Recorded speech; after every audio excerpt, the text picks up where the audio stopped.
than anything, just really glad to be here. That's the overwhelming feeling I'm having right now. It's a coming home in the truest sense, and it's so nice. My name is John, for those of you I don't know well, although I feel sitting still like this, I know you somehow. There's something about the practice of Zazen and the jewel of Sangha in this way that it's so intimate that while I don't know your name and I don't know where you're from and your story, I know you. There's this intimacy that happens. And that's, a little bit of what the Genjo Koan, I think, is speaking to as well. So I was thinking about Ango entry and in 1245, Dogen's sort of words about this, and it starts with practice as if extinguishing a fire on the top of your head.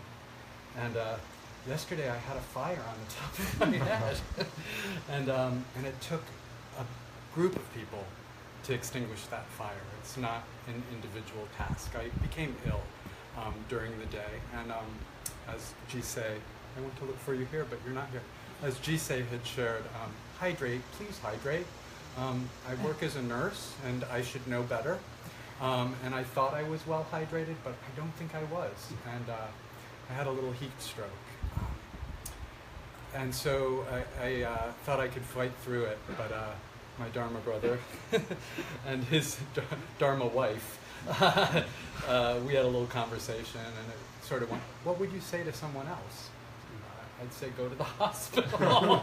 They were like, right, so why don't you go and do that? So again, the jewel of the Sangha, and I feel much better, thank you. So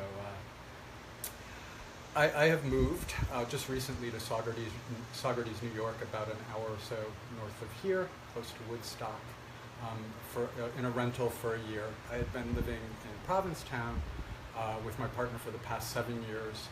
And it became very difficult to live there, as is the case for many of us in this economy and political sort of milieu that we're living in right now. It's tough.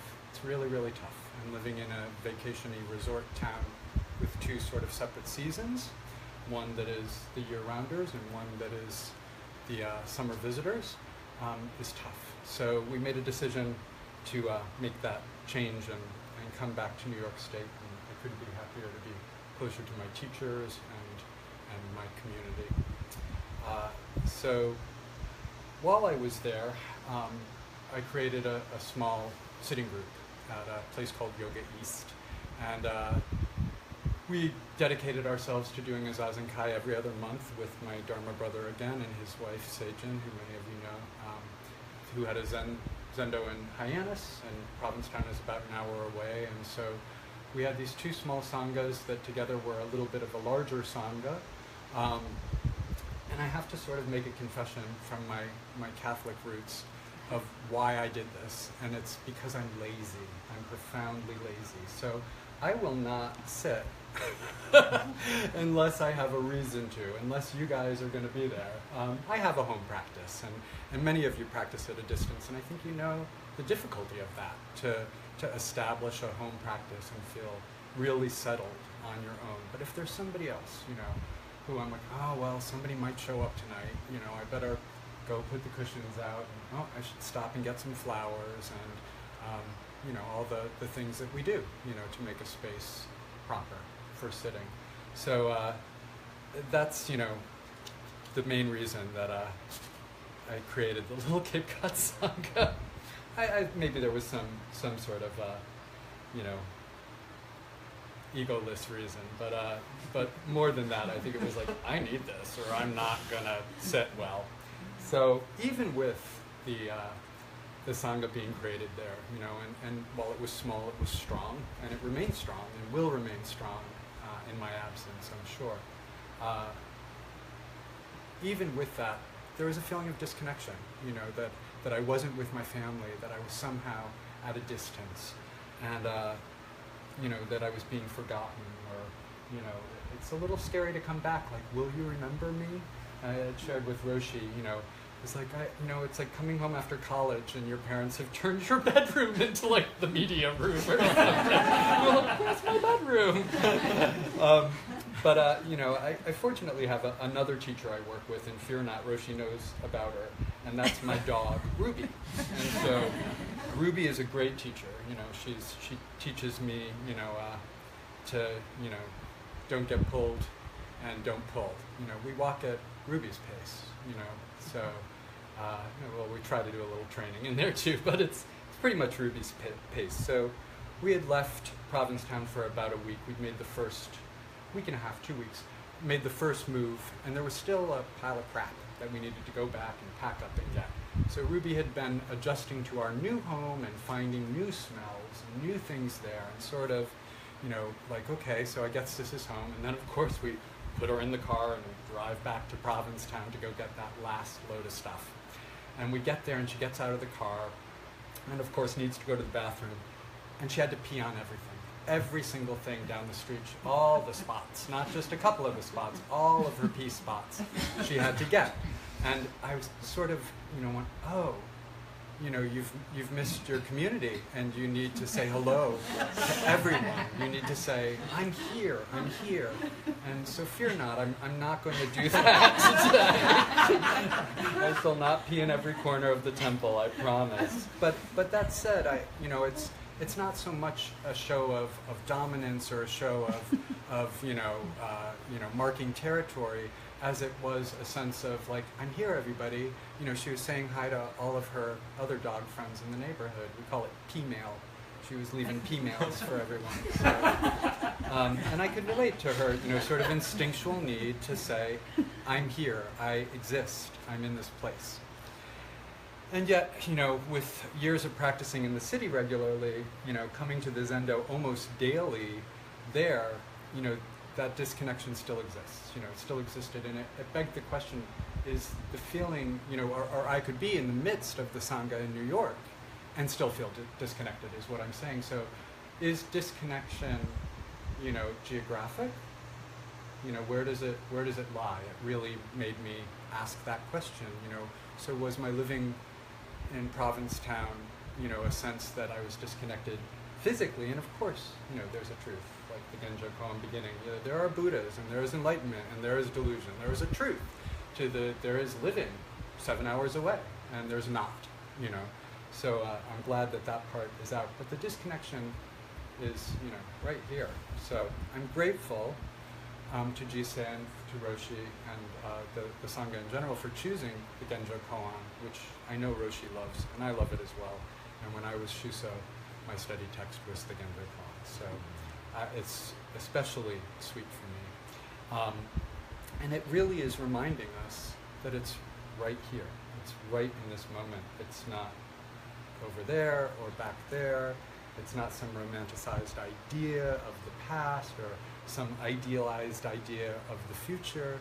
It's right here. It's the sweat running down the small of your back. It's the pain in your knees. It's that fire on top of my head yesterday, as Jisei had shared. That sickness, that feeling sick, there's nothing like being ill to keep you right there, right in that moment. That's all there is that.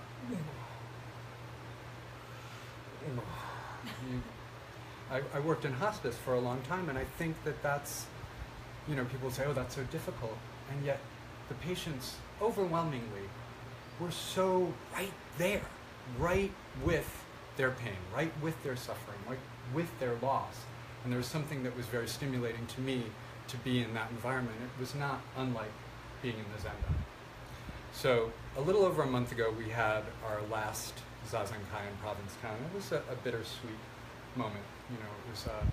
It was rough, and we had some folks come, and it was Fugan and Seijin and myself, and then after talk and lunch, often people will leave, and it was just Seijin and Fugan and myself sitting in the Provincetown Zendo.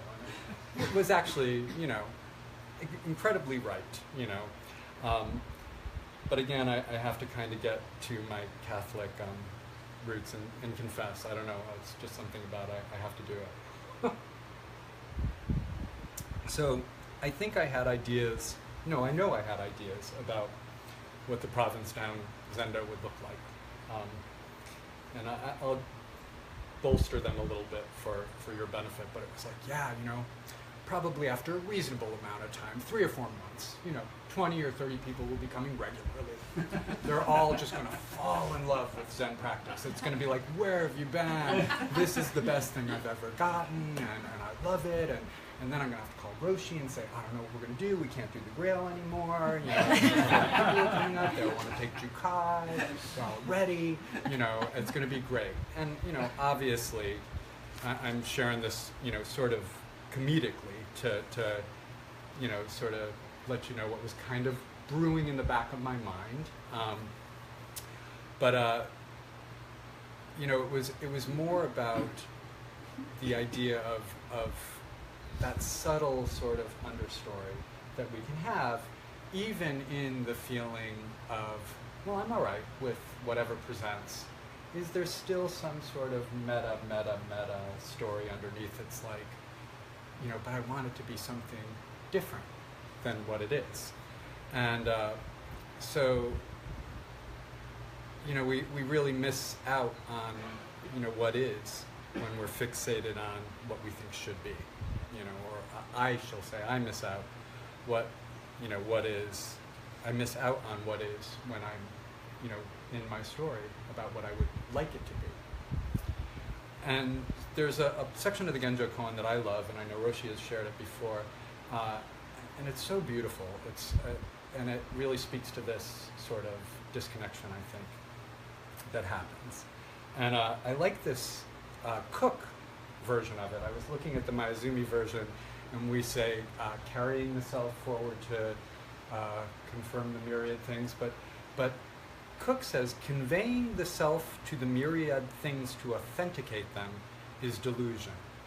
The myriad things advancing to authenticate the self is enlightenment.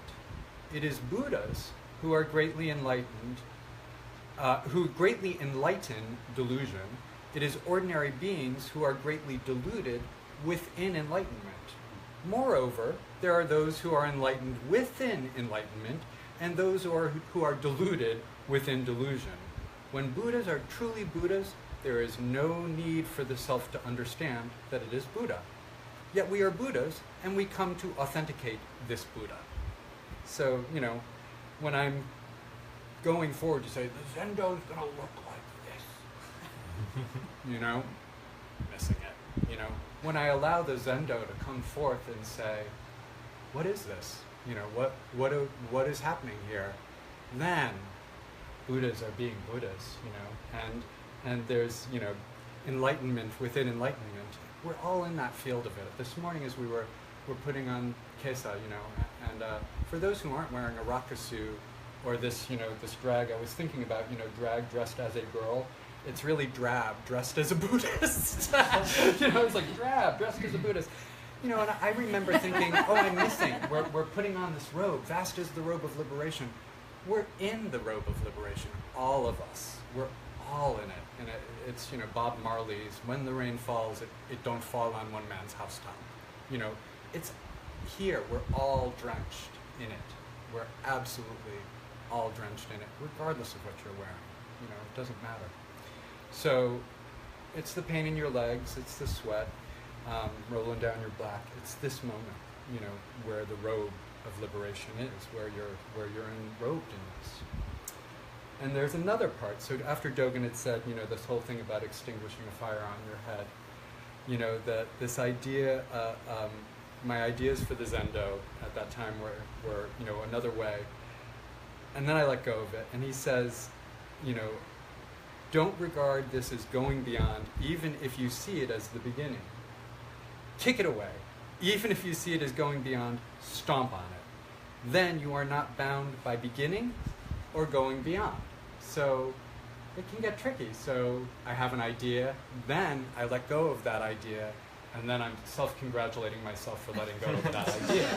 Let go of that too, and just be right here. And the practice of Sesshin is such the only place that I know of to practice that. We have the real opportunity, to see what's going on.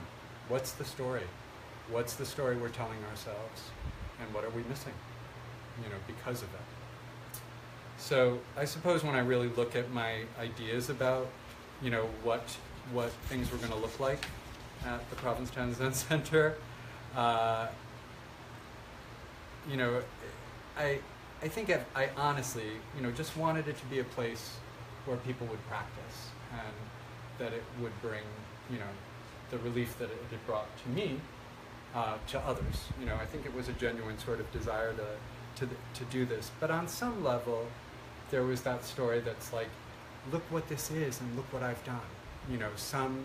Some sort of ego attachment in that story, like, look what this is, look what I've done. And it's very, very subtle. It's not an overt voice, but it's still going to dictate the course of events, and it's going to take ownership, of them. For any positive results, it will ultimately say it's the Buddha Dharma just unfolding if it's negative. It won't take any, sort of responsibility for that.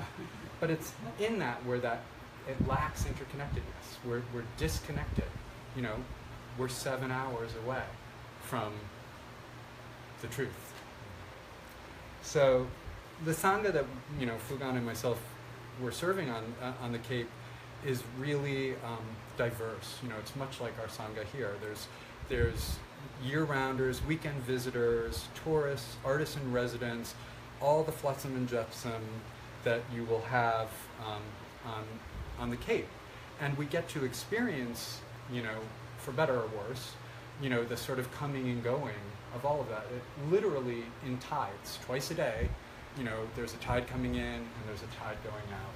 And if you really sort of pay attention to that, you can feel it in your physical body. It's like, I can't say that, I know it's high tide, but you could feel that shift of coming and going. We often describe the Cape, using our arm. So if someone is saying, where are you? Oh, I'm in Hyannis. Oh, I'm in Provincetown.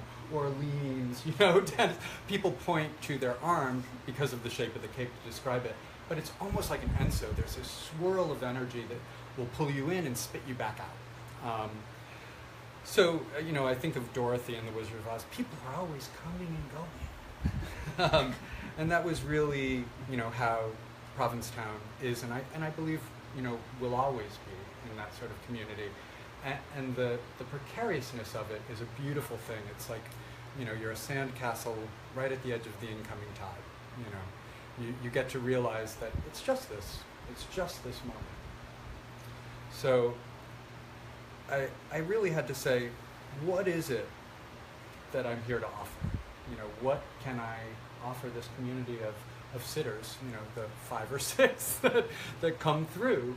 What is it that's here? And I think what I found, and I think it's true even in larger sanghas, is the only thing we can offer is zazen. The only thing that we have to really offer is the practice of seated mind and seeing what's actually going on. And in that's the anchor, to always come back to. So, and it's really the only thing that needs to be offered. There were many periods, where I was sitting by myself, or I was sitting with Patrick, or with Marilyn, or with Ram, or just 1 or 2 or 3 other people who were there. And to have someone witness your practice, and to witness their practice is a profound thing, this coming together in Sangha, and particularly when it's a very tiny Sangha. There's something really powerful, very deep about that. And it makes the treasure of Sangha very clear, and the encouragement to practice in a small group is strong.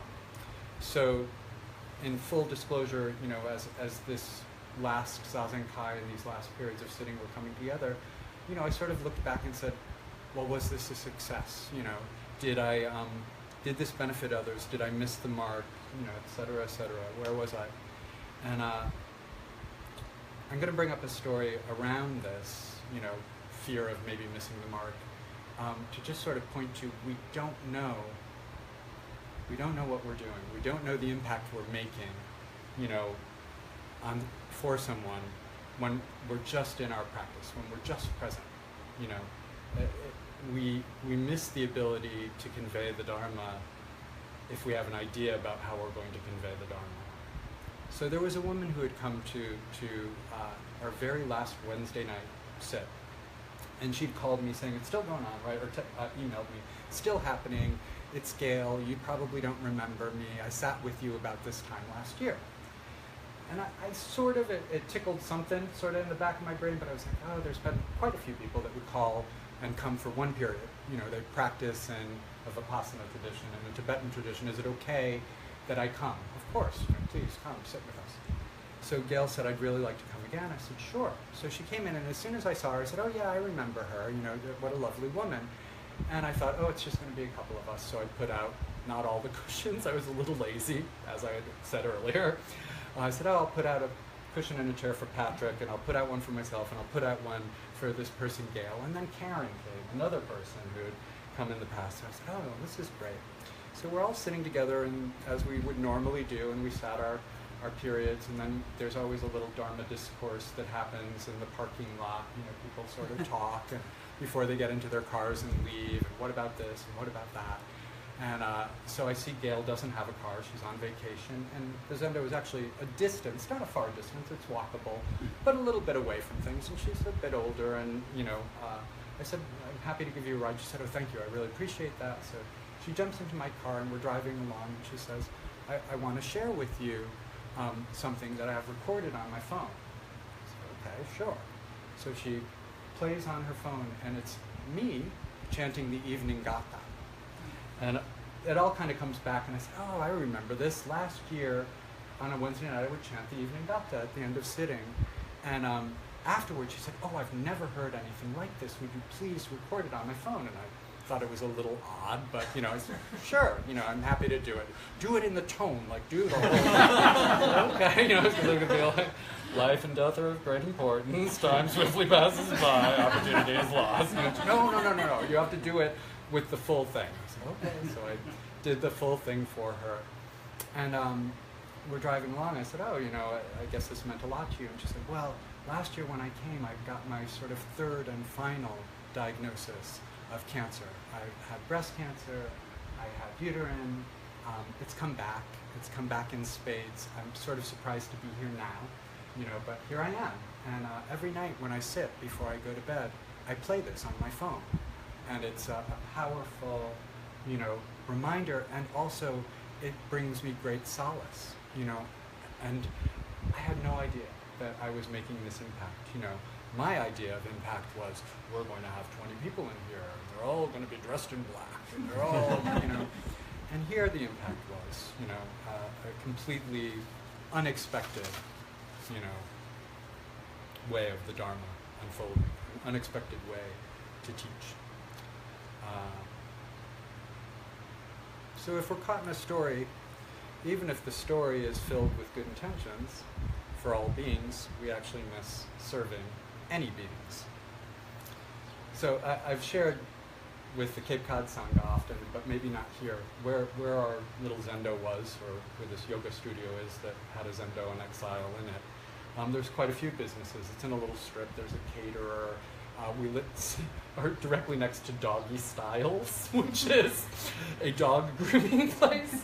And every Saturday was a big day to get your dog groomed. So I think it's a great place to practice moo, because right next door is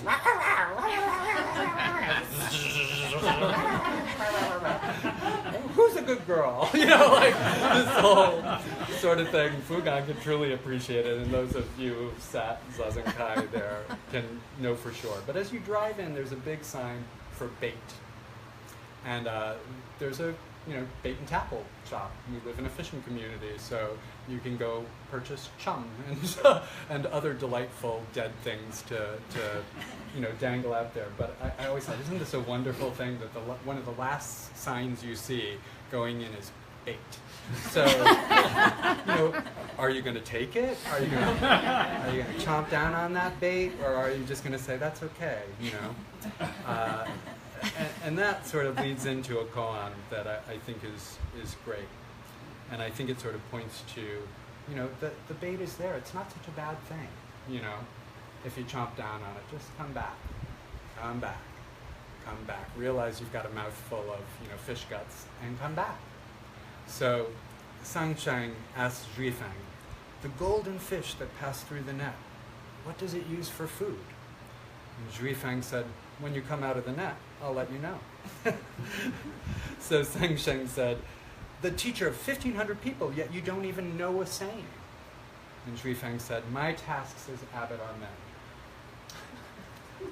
So, I think of Rosalind Russell and the great quote, "Life is a banquet, but most poor suckers are starving," So, where's the net?